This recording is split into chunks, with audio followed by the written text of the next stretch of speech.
2013లో George Mason రచించిన average is over అనే పుస్తకం నేటి ఆర్థిక వ్యవస్థలో నైపుణ్యం యొక్క ప్రాముఖ్యతను నొక్కి చెబుతుంది.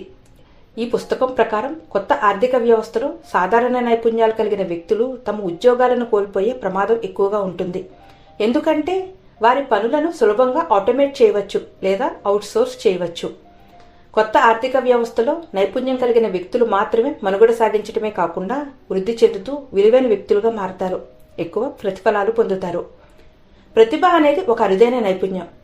ఇది పెద్ద మొత్తంలో కొనుగోలు చేసి అవసరమైన స్థాయిలలో ఉపయోగించే వస్తువు కాదు. ఇది ఒక వ్యక్తిని మిగిలిన వారి నుండి వేరు చేస్తుంది, వారిని ఒక నిర్దిష్ట రంగంలో విజయం సాధించడానికి తోడ్పడుతుంది. కొత్త ఆవిష్కరణలు చేయడానికి, అందమైన కళను సృష్టించడానికి లేదా ఇతరులను ప్రేరేపించే పనిని చేయడానికి సహాయపడుతుంది.